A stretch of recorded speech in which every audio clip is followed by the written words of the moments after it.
మా latest videos కోసం మా ఈ తెలుగు న్యూస్ ఛానల్ సబ్స్క్రైబ్ చేసి గంట సింబల్ యాక్టివేట్ చేసుకోండి. ఈ రోజే ఆఖరి కార్తీక సోమవారం. ఇది ఈ కార్తీక మాసంలోని ఆఖరి సోమవారం.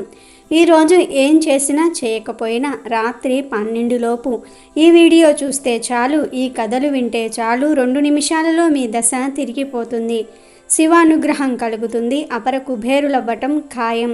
ఈరోజు ఈ కథలను వినటం వలన కష్టాలన్నీ కూడా పోతాయి, తెలిసి తెలియక చేసిన పాపాలన్నీ కూడా పోతాయి, ఇక మీ ఇంట్లో అన్ని శుభాలే జరుగుతాయి. పూర్వం సరస్వతీ నదీ తీరంలో శిథిల వ్యవస్థలో ఉన్న ఒక విష్ణు ఆలయం ఉండేది. ఆలయం శిథిలమై ఉండటం వలన భక్తులు వచ్చేవారు కాదు. అలాంటి పరిస్థితుల్లో ఒక యతీశ్వరుడు ఆ ఊరికే వస్తాడు.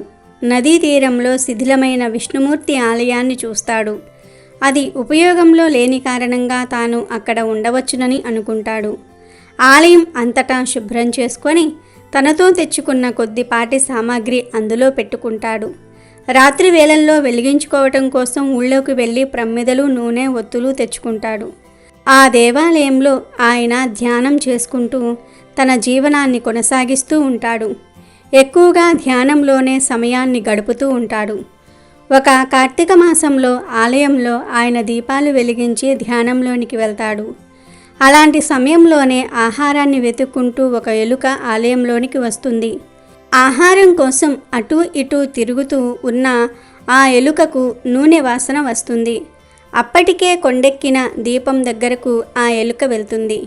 నూనెతో ఉన్న ఆ వత్తిని నోట కరుచుకుని వెనుదిరుగుతుంది. అప్పుడే దానికి 2వ దీపం కనిపిస్తుంది. అందులోని ఒత్తిని కూడా తీసుకుని వెళదామనుకుని దగ్గరకు వెళ్తుంది. దీపం వెలుగుతూ ఉండటం వలన దానికి సెగ తగలటంతో తన నోటిలోని ఒత్తిని కూడా వదిలేస్తుంది. ఆ ప్రమ్మిదలో పడిన ఆ ఒత్తి దీపం అంటుకుని వెలుగుతుంది. యతీశ్వరుడు వెలిగించిన దీపం కొండెక్కితే తిరిగి ఆ దీపాన్ని వెలిగించిన పుణ్యం ఆ ఎలుకకు వస్తుంది.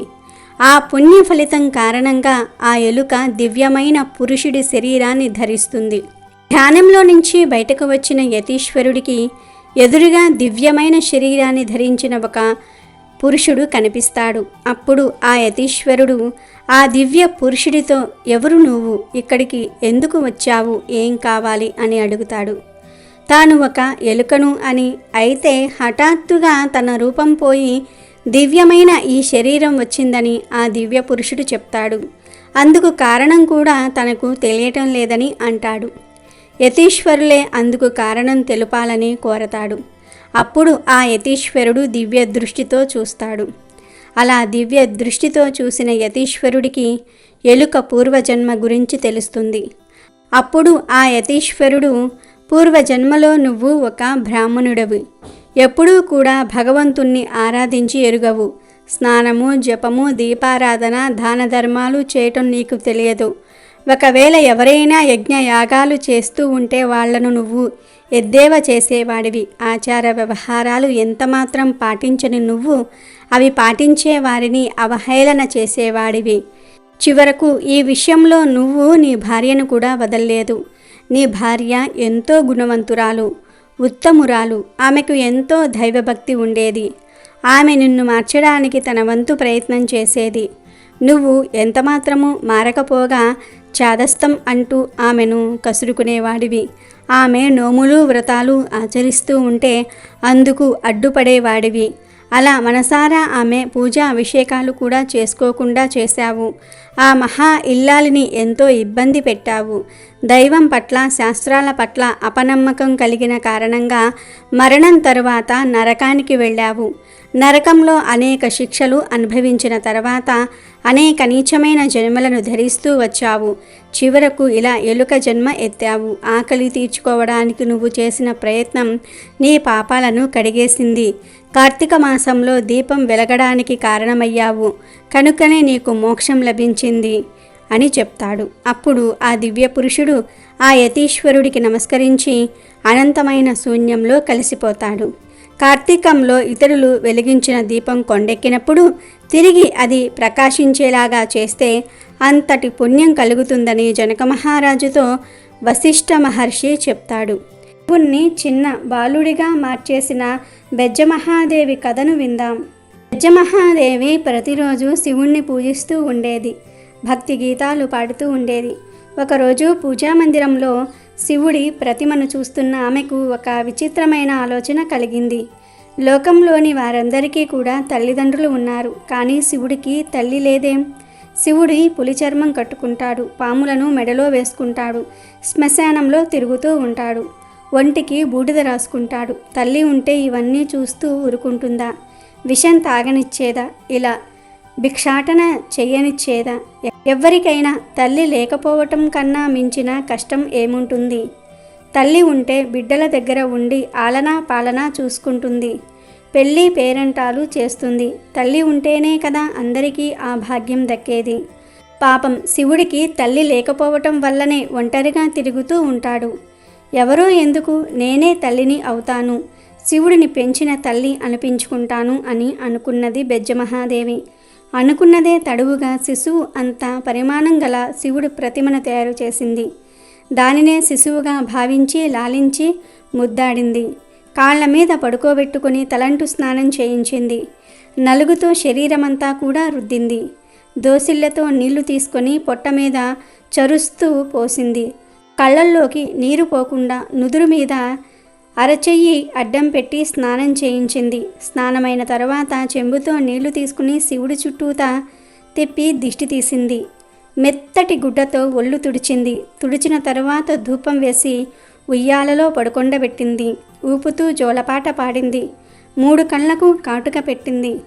ఆ ప్రతిమను శిశువుగా భావిస్తూ దొంగాటలు ఆడింది. ఒక వేలును ఆసరాగా ఇచ్చి నడకలు నేర్పిస్తుంది. ఇలా రోజు అనేకములైన బాల్యోపచారములు చేస్తూ వాత్సల్య భక్తితో పరమేశ్వరుని సేవించుకుంటూ ఉంది. ఆయన మీద ఉన్న భక్తిని ఆ విధంగా తీర్చుకోసాగింది. ఆమె తల్లి ప్రేమను చూసి ముగ్ధుడైన హరుడు ఆమె కోరినట్లే 5 ఏళ్ల బాలుడిలా ప్రవర్తించేవాడు. ఆమె కొంగు పట్టుకొని తిరుగుతూ ఆమె ఉపచారములన్నీ కూడా ఆనందంగా స్వీకరించేవాడు. ఒకరోజు ఆమె భక్తిని పరీక్షించాలని అనుకున్నాడు. ఏదో రోగం వచ్చిన వాడిలా వెన్న తినిపించబోతే తినేవాడు కాదు, పాలు పట్టబోతే నోరు తెరిచేవాడు కాదు, పెదవులు బిగించి మాట్లాడకుండా ఉన్నాడు. అప్పుడు బెజ్జమహాదేవి, అయ్యా, ఏమైందయ్యా నీకు? ఇలా అయిపోతున్నావేంటి? ఎవరు ఏది పెడితే అది తింటావు? ఒక భక్తుడు మాంసం నివేదన చేస్తాడు, ఇంకొక భక్తుడు నెత్తి మీదకెక్కి తొక్కుతాడు. నువ్వింత అమాయకుడివి కాబట్టే అందరూ నిన్ని ఇలా చేస్తూ ఉన్నారు అంటూ నిష్ఠూరాలు ఆడింది. ఇంత దిష్టి తగిలిందమ్మా నా బిడ్డకు అని దిష్టి తీసివేసింది. ఎన్ని చేసినా శివుడికి వచ్చిన రోగం తగ్గలేదు. అయ్యో, నీ శరీరం నల్లగా ఉంది, ఈ రోగం నాకొచ్చినా బాగుండేది కదా, మాట్లాడవేమయ్యా, దైవమా నా బిడ్డను రక్షించు అంటూ పరిపరి విధాలా వాపోయింది.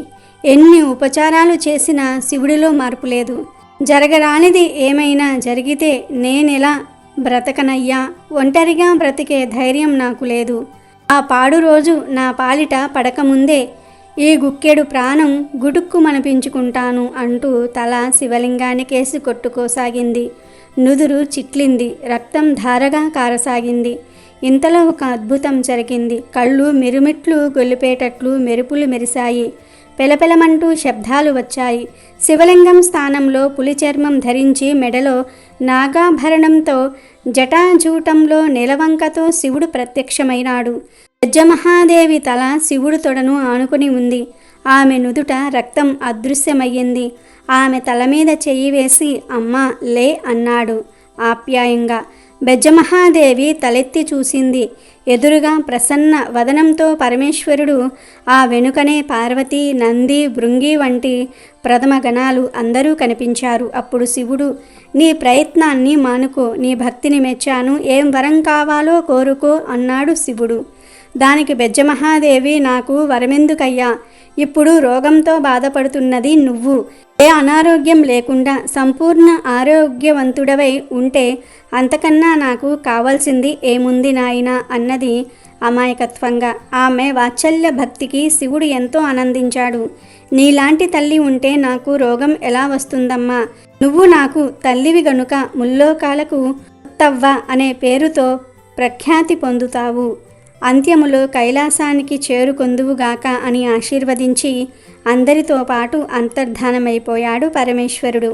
ఒకసారి వశిష్ఠ మహర్షిని జనక మహారాజు కార్తీక సోమవారం మహత్యం గురించి చెప్పమని అడుగుతాడు.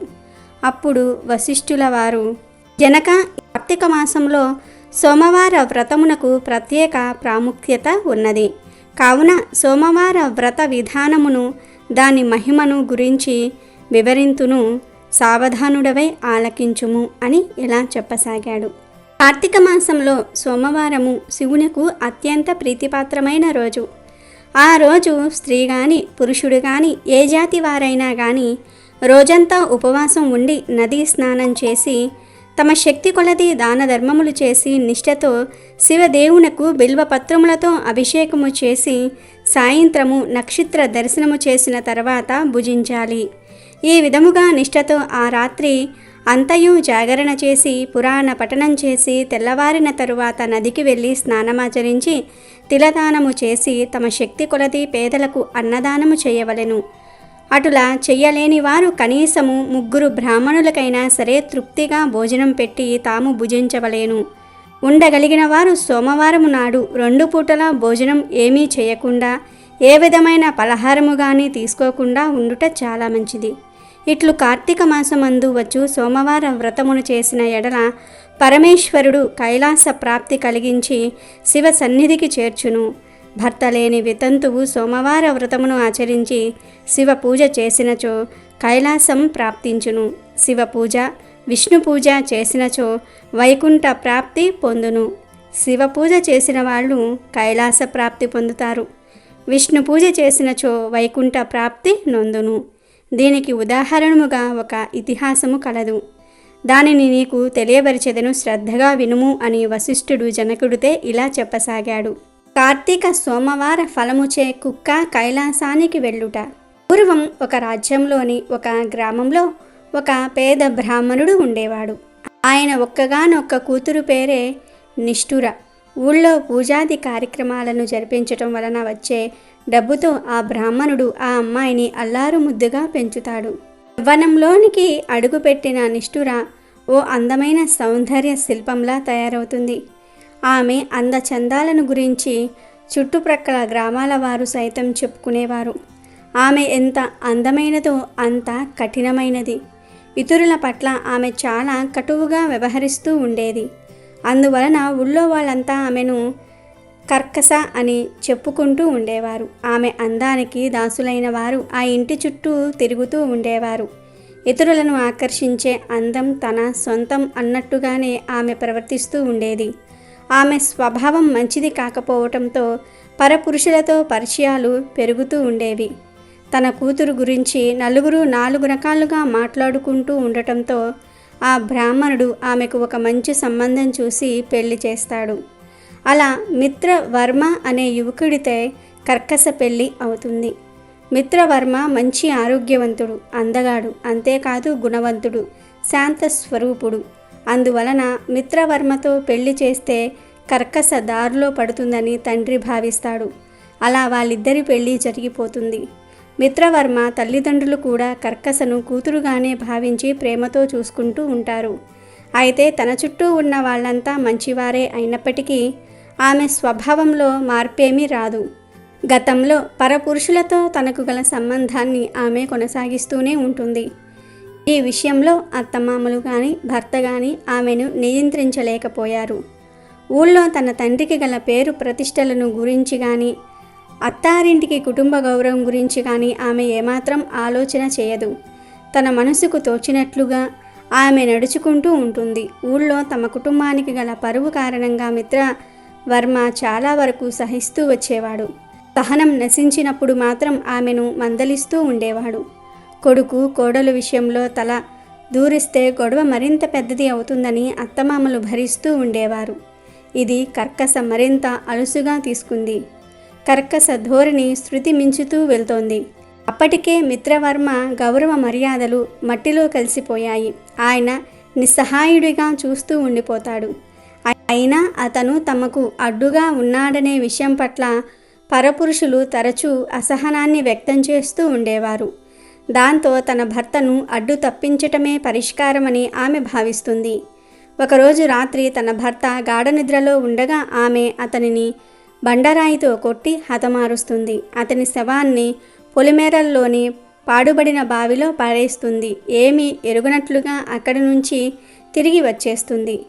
మిత్రవర్మ తల్లిదండ్రులు జరిగినది గ్రహించి చాలా బాధపడతారు. కర్కసకు పరపురుషుల అండదండలు ఎక్కువగా ఉండటం వలన ఆమెను ఏమీ అనలేని పరిస్థితి. అందువలన తమ కొడుకు లేని చోటును తాము ఉండకూడదని భావించి కర్కస కంట పడకుండా వారు ఆ ఊరు నుంచి వెళ్ళిపోతారు. ఇంతకాలంగా తనను అదుపులో పెట్టడానికి ప్రయత్నించిన భర్త లేడు, అత్తమామలు లేరు. అందువలన ఇక తాను ఏం చేసినా అడిగేవారు లేరని ఆమె భావిస్తుంది. అప్పట్నుంచి కర్కస ఇంకా మరింత స్వేచ్ఛగా ప్రవర్తించటం మొదలుపెడుతుంది. కర్కస వైఖరి గురించి ఊళ్ళో వాళ్ళు కొంతమంది చాటుగా గుసగుసలాడితే మరికొందరు ముఖానే అనటం మొదలు పెడతారు. అయితే తనకు గల అండదండలతో అందరినీ భయపెడుతూ ఆమె బతికేస్తూ ఉండేది. ఆమె కారణంగా మిగతా స్త్రీలకు కూడా రక్షణ లేకుండా పోతోంది. అలా కర్కస అడ్డు అదుపు లేని జీవితాన్ని గడుపుతూ వస్తుంది. వయసు ఇంద్రధనుస్సు లాంటిది, చూసుకుని మురిసిపోయేలోగా మాయమైపోతుంది. అలా కర్కసకు వయసు మీద పడింది. వయసులో ఉండగా చేసిన పనుల కారణంగా అనారోగ్యాలు ఆమెను చుట్టుముడతాయి. కర్కస దేహ సౌందర్యం చూసి మాత్రమే ఆమె వెంటబడిన వాళ్ళంతా ఇప్పుడు తాము కనిపిస్తే ఏం సాయం అడుగుతుందో అని తప్పించుకుని తిరగటం మొదలు పెడతారు. ఆమె ప్రవర్తన మంచిది కాదనే విషయం అందరికీ తెలిసిన కారణంగా ఎవ్వరూ ఆమెను పలకరించేవారు కూడా కాదు. ఆదరించేవారు లేక, ఆపదలో పిలిస్తే పలికేవారు లేక కర్కస ఆ ఊళ్ళో ఒంటరిదైపోతుంది. తన శరీరము సహకరించక, తనకు ఎవ్వరూ సహకరించక నానా ఇబ్బందులు పడుతూ రోజులు గడుపుతూ వస్తుంది. చివరకు పలకరించేవారు కూడా లేని పరిస్థితుల్లో చివరి శ్వాసను విడుస్తుంది. యవ్వన గర్వంతో, అందగత్తననే అహంభావంతో మిడిసిపడిన కర్కస చనిపోయిన తర్వాత నేరుగా నరకానికి వెళ్తుంది. భూలోకంలో విచ్చలవిడిగా వ్యవహరిస్తూ అనేక పాపాలు చేసినందుకు, భర్తను హత్య చేసినందుకు, అత్తమామలను కష్టపెట్టినందుకు, ధర్మాచరణను పాటించినందుకు యమధర్మరాజు ఆమెకు అనేక రకాల శిక్షలను విధిస్తాడు. ఆ శిక్షలను కర్కస అతి కష్టం మీద భరిస్తూ వెళ్తుంది. చేసుకున్న వారికి చేసుకున్నంత అని ఎందుకంటారనేది ఆమెకు అర్థమవుతుంది. అలా నరకంలో అన్ని రకాల శిక్షలను అనుభవించిన కర్కస ఆ పాపాలకు ఫలితంగా భూలోకంలోని ఒక ఊళ్ళో కుక్కగా పుడుతుంది. వీధి కుక్కగా తిరుగుతూ ఒక బ్రాహ్మణుడి ఇంటికి సమీపంలోని ఒక చెట్టు క్రింద పడుకునేది. ఏ రోజుకు ఆ రోజు ఎక్కడైనా ఏదైనా దొరికితే తినటం, లేదంటే లేదు. ఏమీ దొరకని రోజున నీరసించి వచ్చి చెట్టు క్రింద పడుకునేది. అలా ఒక రోజున ఆ కుక్క చెట్టు నీడలో పడుకుని ఉండగా అక్కడకు సమీపంలోని ఇంట్లో ఉండే ఒక బ్రాహ్మణుడు కొంత ఆహారం తీసుకుని వచ్చి దాన్ని ముందుంచుతాడు. ఆ బ్రాహ్మణుడు తెచ్చిన ఆహారాన్ని కుక్క గబగబా తినేస్తూ ఉంటుంది. ఆ బ్రాహ్మణుడు అక్కడి నుంచి వెనుదిరిగి ఇంటికి వెళ్తూ ఉండగా కుక్క ఏడుపు వినిపిస్తుంది. ఆ కుక్క ఒక మనిషి మాదిరిగా రోదిస్తూ ఉండటం ఆయనకు విచిత్రంగా అనిపిస్తుంది. తన కళ్ళను తానే నమ్మలేకపోతూ కుక్క దగ్గరకు వెళ్తాడు. ఓ బ్రాహ్మణుడా, నాకు ఈ కుక్క జన్మ నుంచి విముక్తిని ప్రసాదించు, నేను చేసిన పాపాల నుంచి నాకు విముక్తిని ప్రసాదించు అని కుక్క దీనంగా అడుగుతుంది. ఒక కుక్క మనిషిలా మాట్లాడుతూ ఉండటం ఆయనకు చాలా ఆశ్చర్యాన్ని కలిగిస్తుంది. ఆ బ్రాహ్మణుడు అదే విషయాన్ని ఆ కుక్క దగ్గర వ్యక్తం చేస్తాడు. అప్పుడు కుక్క రూపంలోని కర్కస, బ్రాహ్మణుడా, నేను 14 జన్మల క్రితం ఒక బ్రాహ్మణ కుటుంబానికి చెందిన యువతిని. ఆ జన్మలో నేను అనేక పాపాలు చేసిన కారణంగా నరకలోకంలో అనేక శిక్షలను అనుభవించాను. ఆ తరువాత కుక్కగా 14 జన్మలు ఎత్తాను. ఇది 15వ జన్మ. అయితే ఈ విషయాలేవి నాకు ఇంతకు ముందు వరకు గుర్తు రాలేదు. నువ్వు పెట్టిన ఆహారం తిన్న తర్వాతనే పూర్వజన్మకు సంబంధించిన జ్ఞాపకాలు వరుసగా నాకు గుర్తుకు వచ్చాయి. ఒక్క కుక్కకు పూర్వజన్మ స్మృతి కలగటం, పైగా 14 జన్మల క్రితం తాను ఎవరన్నది చెప్పగలగటం ఆ బ్రాహ్మణుడికి ఆశ్చర్యాన్ని కలిగిస్తుంది. అందుకు కారణం ఏమిటా అని ఆలోచన చేసిన ఆయనకు విషయం అర్థమవుతుంది. హఠాత్తుగా నాకు పూర్వజన్మల గురించిన విషయాలు ఎలా తెలిసాయి? దీనికి కారణం ఏమిటి అని ఆ కుక్క అడుగుతుంది. తాను చేసిన సోమవార వ్రతం ఫలితమే ఇందుకు కారణం అని ఆ బ్రాహ్మణుడు చెప్తాడు. నేను నియమనిష్టలు కలిగిన బ్రాహ్మణుడిని. ఆచార వ్యవహారాలకు నేను ఎంతో విలువను ఇస్తాను. భగవంతుడి ఆరాధన పూర్తయ్యే వరకు ఎలాంటి ఆహారం తీసుకోను. అలాంటి నేను కార్తీక మాసంలో ప్రతిరోజు అభిషేకం చేస్తూ ఉంటాను. ఇక కార్తీక మాసంలో సోమవార వ్రతం ఎంతో విశిష్టమైనటువంటిది. ఈ వ్రతాన్ని ఆచరించేవారు ఉదయం నుంచి ఉపవాసం ఉంటూ నక్షత్ర దర్శనం తర్వాత భోజనం చేస్తారు. ముందుగా జీవరాశికి కొంత ఆహారాన్ని అందించి ఆ తరువాతనే భోజనం చేయవలసి ఉంటుంది. ఈ రోజున సోమవార వ్రతం ముగించి ముందుగా ఆ ప్రసాదాన్ని నేను నీకు ఆహారంగా అందించాను. ఆ వ్రతానికి గల మహిమ కారణంగానే నీకు పూర్వజన్మ స్మృతి కలిగింది, మాట్లాడే శక్తి వచ్చింది అని చెప్తాడు. అప్పుడు ఆ కుక్క, ఓ బ్రాహ్మణుడా, నువ్వు చేసిన మేలును నేను ఎప్పటికీ మర్చిపోలేను. అయితే ఇప్పటి వరకు నేను పడిన బాధలు వేరు. పూర్వజన్మల స్మృతి కారణంగా ఇక ముందు మరింతగా బాధపడవలసి ఉంటుంది. అందువలన నాకు ఈ కుక్క జన్మ నుంచి విముక్తిని ప్రసాదించు అని ప్రాధేయపడుతుంది. ఆ బ్రాహ్మణుడు అంతవరకు అనేక సోమవార వ్రతాలను ఆచరిస్తూ వచ్చాడు. అందువలన ఆ కుక్క బాధను చూడలేక ఒక సోమవార వ్రతం యొక్క ఫలితాలను ఆ కుక్కకు ధారపోస్తాడు. దాంతో ఆ కుక్క ఆ జన్మ నుంచి విముక్తిని పొంది దివ్య శరీరాన్ని ధరించి కైలాసానికి చేరుకుంటుంది.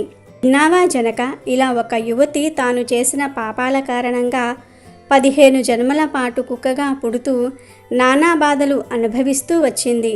అలాంటి కుక్క సోమవార వ్రత ఫలితం కారణంగా శివలోకానికి చేరుకుంటుంది. సోమవార వ్రతానికి అంతటి శక్తి ఉంది. అది ఎలాంటి పాపాలనైనా సరే భస్మం చేస్తుంది. పుణ్యరాశిని అమాంతంగా పెంచేసి ఉత్తమ జన్మలకు కారణమవుతుంది. ఉత్తమ గతులను పొందడానికి దోహదం చేస్తుంది. కార్తీకంలో అలాంటి సోమవార వ్రతం చేయటం మర్చిపోకూడదు అని సెలవిస్తాడు వశిష్ఠ మహర్షి. ఆంధ్రప్రదేశ్లో త్వనిష్ఠుడు అనే ఒక సద్బ్రాహ్మణుడు ఉండేవాడు. ఆయన ఎంతో నియమనిష్టలను కలిగి ఉండేవాడు. సూర్యోదయానికి ముందే నిద్రలేచి స్నానం చేసి దేవతార్చనను పూర్తి చేసే వరకు ఎలాంటి ఆహారం తీసుకునేవాడు కాదు. సమయం దొరికినప్పుడల్లా ఆయన తీర్థయాత్రలు చేస్తూ ఉండేవాడు. కార్తీక మాసంలో నదీ తీరాల్లోని క్షేత్రాలను దర్శించేవాడు. అలా ఒకసారి ఆయన కార్తీకంలో తీర్థయాత్రలకు బయలుదేరుతాడు. అలా ఆయన గోదావరి నదీ తీర ప్రాంతంలోని క్షేత్రాలను దర్శిస్తూ నడక సాగిస్తూ ఉన్నాడు. గోదావరి నది మధ్యలో ఒక ప్రదేశంలో పెద్ద మర్రి చెట్టు ఉంటుంది. ఆ చెట్టుపై చాలా కాలంగా 3 బ్రహ్మరాక్షసులు నివసిస్తూ ఉంటారు. భయంకరమైన ఆకారంతో ఉన్న ఆ రాక్షసులు అటుగా వచ్చిన వారిని చంపేసి ఆహారంగా తింటూ ఉంటారు. దాంతో ఈ విషయం తెలిసి ఆ చుట్టుప్రక్కల ప్రజలు ఎవ్వరూ కూడా ఆ దరిదాపుల్లోనికి వచ్చేవారు కాదు. అందువలన ఆ ప్రాంతమంతా నిర్మానుష్యంగా ఉండేది. తీర్థయాత్రలు చేస్తూ వస్తున్న తత్వనిష్ఠుడికి ఆ ప్రాంతం కొత్త కావటం వలన ఈ విషయం తెలియదు. అటుగా ఎవ్వరూ రాకపోవటం వలన ఈ విషయం తష్టుడికి తెలియచెప్పేవారు కూడా లేరు. అందువలన తత్వనిష్ఠుడు గోదావరి తీరంలో నడుచుకుంటూ వస్తూ ఉంటాడు. అలా దగ్గరకు వచ్చిన తర్వాత ఆయన మర్రి చెట్టుపై ఉన్న బ్రహ్మరాక్షసులను చూస్తాడు. అంతే, భయంతో వణికిపోతాడు. ఇక ఈ పరిస్థితుల్లో తనను ఆ భగవంతుడే కాపాడాలని అనుకుంటాడు. నారాయణ నామస్మరణ చేస్తూ అక్కడి నుంచి పరుగు అందుకుంటాడు. మర్రి చెట్టుపై ఉన్న బ్రహ్మరాక్షసులు తమను చూసి పారిపోతున్న బ్రాహ్మణుని చూస్తారు. ఎంత మాత్రం ఆలస్యం చేయకుండా ఆయన వెంటపడతారు. బ్రహ్మరాక్షసులు తన వెంటపడటం చూసి తత్వనిష్ఠుడు మరింత వేగంగా పరిగెత్తటం మొదలు పెడతాడు. అయితే బ్రహ్మరాక్షసులు పెద్ద పెద్ద అంగలు వేస్తూ చాలా వేగంగా అతనిని సమీపిస్తూ ఉంటారు. అప్పటికే చాలా రోజులుగా నడుస్తూ ఉండటం వలన ఆ బ్రాహ్మణుడు ఎక్కువగా పరిగెత్తలేకపోతూ ఉంటాడు. తాను బ్రహ్మరాక్షసులకు చిక్కటం, వాళ్ళ చేతుల్లో చావటం ఖాయమని ఆయన భావిస్తాడు. బ్రహ్మ రాక్షసులు తత్వనిష్ఠుణ్ణి దాటుకుని ముందుకు వెళ్ళి ఆయనకు ఎదురుగా నిలబడతారు. వాళ్లను చూడగానే ఆయన కంపించిపోతాడు. తనని వదిలేయమని కోరతాడు. ఆ బ్రాహ్మణుడు చాలా భక్తిపరుడని, నియమనిష్టలు కలిగిన వాడని ఆయన తేజస్సును బట్టి బ్రహ్మ రాక్షసులకు అర్థమవుతుంది. అందువలన వాళ్ళంతా కూడా ఆయనకు వినయంగా నమస్కరిస్తారు.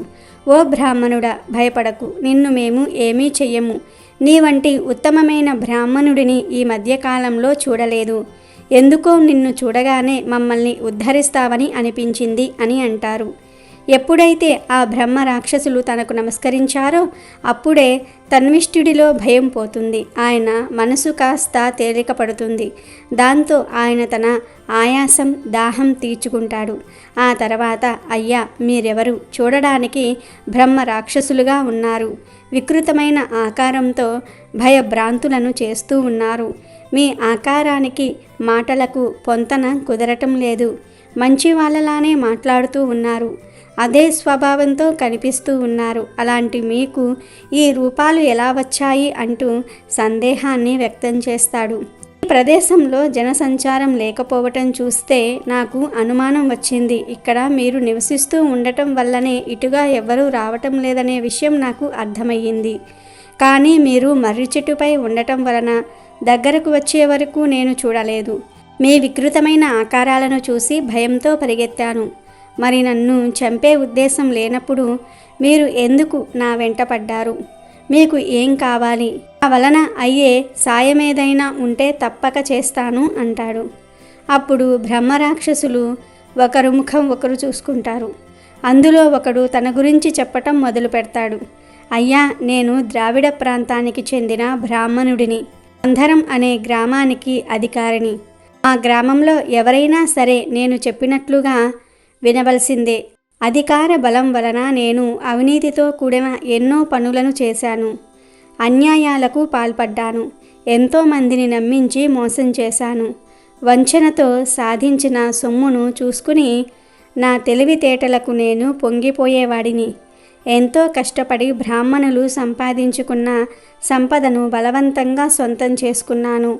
వాళ్ళు ఎన్ని విధాలుగా ప్రాధేయపడినా నేను కనికరించేవాడిని కాదు. నేను చేసే అన్యాయాలను గురించి ఎవరైనా ప్రశ్నిస్తే నా తెలివితేటలతో వాళ్లను అనేక రకాలుగా ఇబ్బందులకు గురి చేసేవాడిని.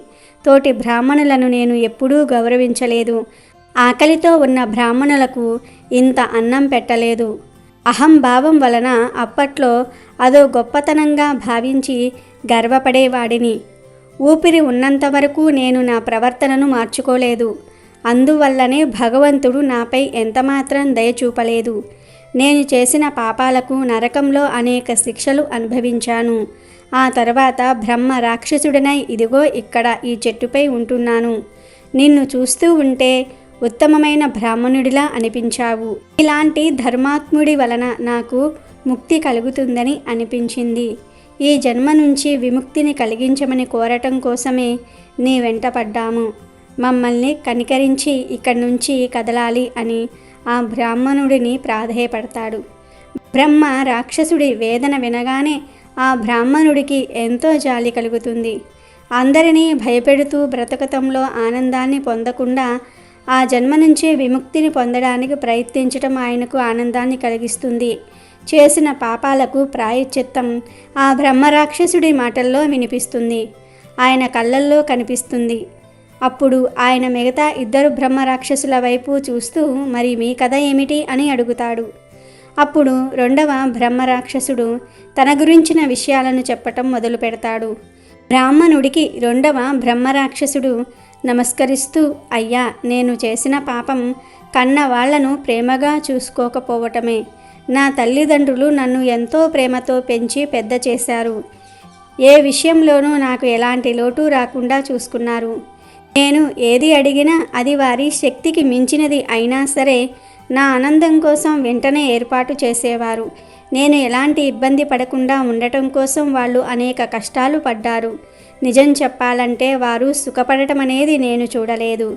ఎప్పటికప్పుడు వాళ్ళు అమర్చినవి అనుభవిస్తూ నేను సంతోషపడ్డానే గాని అందుకోసం వాళ్ళు పడుతున్న బాధలను గమనించేవాడిని కాదు. ఊహ తెలిసే వయసులో ఆ విషయాన్ని గ్రహించినా పెద్దగా పట్టించుకోలేదు. నన్ను ఆనందపెట్టడం కోసమే వాళ్ళు జన్మించారన్నట్టుగా వ్యవహరించటం మొదలుపెట్టాను. యవ్వనంలోనికి అడుగుపెట్టిన తర్వాత అందమైన అమ్మాయితో నా వివాహం జరిపించారు. ఆమెతో కలిసి నేను ఆనందంగా హాయిగా ఉండాలనే ఉద్దేశంతో అన్ని ఏర్పాట్లు చేశారు. అయితే వివాహమైన తరువాత నేను పూర్తిగా భార్య వ్యామోహంలో పడిపోయాను.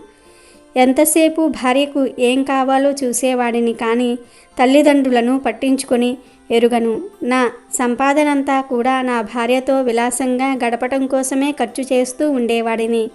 తల్లిదండ్రుల అవసరాలు మాత్రం అడిగింది లేదు. సంతానం కలిగిన తరువాత భార్య బిడ్డలే లోకమైపోయారు. వాళ్ళతో ఎప్పుడూ సంతోషంగా గడపటం కోసమే నేను నా కాలాన్ని ఖర్చు చేసేవాడిని. అమ్మా నాన్నలను ప్రేమగా చూసింది లేదు, కనీసం ఆత్మీయంగా పలకరించింది లేదు. పైగా విసురుకోవటాలు కసురుకోవటాలు చేసేవాడిని. అయినా వాళ్ళు అనుక్షణం నా బాగునే కోరుకునేవారు. అలా నా తల్లిదండ్రులు నా నుంచి ఏమీ ఆశించకుండానే ఈ లోకం నుంచి వెళ్ళిపోయారు. ఆ తర్వాత వయస్సు పైబడటంతో నన్ను అనారోగ్యాలు చుట్టుముట్టాయి. ఆ స్థితిలో నా తల్లిదండ్రులు ఎంతగా కష్టపడి ఉంటారనేది నాకు అర్థమయ్యింది. చనిపోయిన తర్వాత నేను నరకానికి వెళ్ళాను. అక్కడ అనేక శిక్షలు అనుభవించాను.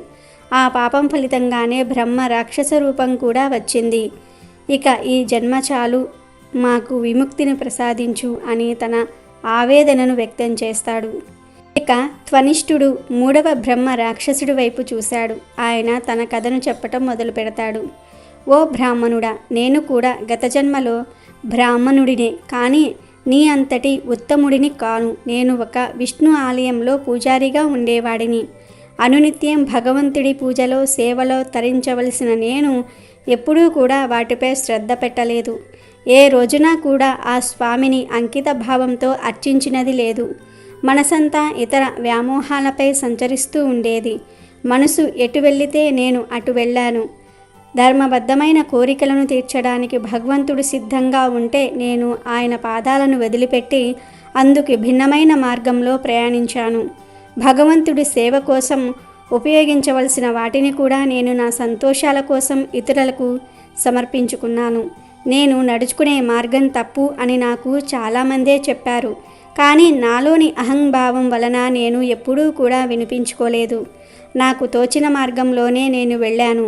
అందుకు నరకంలో తగిన శిక్షలనే అనుభవించాను.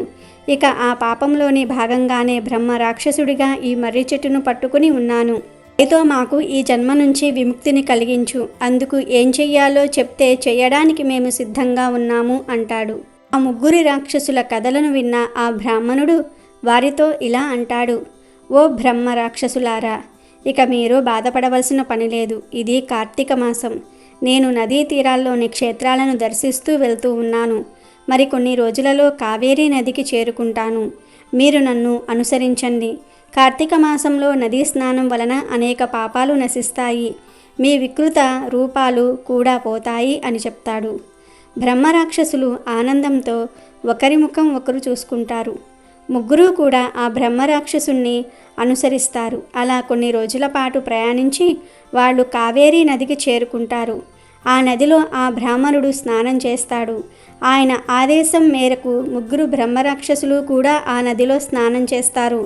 ఆ తరువాత ఆ బ్రాహ్మణుడు తన నదీ స్నాన ఫలితాలను ఆ ముగ్గురుకు ధారపోస్తాడు. దాంతో వాళ్లకు బ్రహ్మ రాక్షస జన్మ నుంచి విముక్తి లభించి దివ్య శరీరాలతో పుణ్యలోకాలకు వెళ్ళిపోతారు. శివ పురాణం ప్రకారం ఓ ఋషి ఎంతో తపస్సు కారణంగా శక్తివంతంగా మారుతాడు. ఆ ఋషి కేవలం ఆకులు పండ్లు మాత్రమే ఆహారంగా తీసుకుంటాడు. ఆ ఋషి పేరు ప్రణాద్. ఆ ఋషి తన తపస్సు కారణంగా అడవిలోని సమస్త జీవరాశులను నియంత్రించే శక్తిని పొందుతాడు. ఒకానొక సందర్భంలో తన గుడిసెకు మరమ్మతుల కోసమని దొంగలను కోస్తున్నప్పుడు అనుకోకుండా తన చేతివేలికి గాయమవుతుంది. గాయమైన ఆ చేతివేలు నుంచి రక్తానికి బదులు ఒక మొక్కకు సంబంధించిన రసం కారుతుంది. దీంతో తన శరీరమంతా కూడా రక్తానికి బదులు చెట్ల రసంతో నిండిపోయిందని భావిస్తాడు. ప్రపంచంలోనే తానే అత్యంత పవిత్రమైన వ్యక్తినని నమ్ముతాడు. అందుకు చాలా గర్వపడతాడు కూడా. ఆ ఋషిని గమనించిన శివుడు అతని వద్దకు మారువేషంలో వెళ్తాడు. ప్రణాద్, ఎందుకంత సంతోషంగా ఉన్నావని అడుగుతాడు. అతను చెప్పింది విన్నాక మొక్కలు చెట్లు కూడా కాలిపోయాక చివరకు మిగిలేది బూడిదేనని శివుడు అతనితో అంటాడు. ఆ వెంటనే తన చేతి వేలిని తీసుకొని చూపిస్తాడు. అక్కడ రక్తానికి బదులు బూడిద వస్తుంది. అప్పుడు ఆ ఋషికి అర్థమవుతుంది తన ఎదుట ఉన్నది భగవంతుడు అని. అంతే, శివుడిని ఆ ఋషి క్షమాపణ కోరతాడు. ఇక అప్పటి నుంచి శివుడు తన ఒంటిపై బూడిదతోనే కనిపిస్తాడు. ఎవరైనా సరే బాహ్య సౌందర్యాన్ని చూసి మురిసి అహంకారం ప్రదర్శించవద్దు. అంతిమ నిజమేమిటి అన్నది ప్రతి ఒక్కరూ కూడా గ్రహించాలన్నదే దీని సారాంశం. కార్తీక సోమవారం పూట శివపురాణంలోని ఈ కథ వినటం ద్వారా ఆ పరమేశ్వరుడి అనుగ్రహం లభిస్తుంది. పాండవులు అరణ్యవాసం చేస్తున్న సమయమది.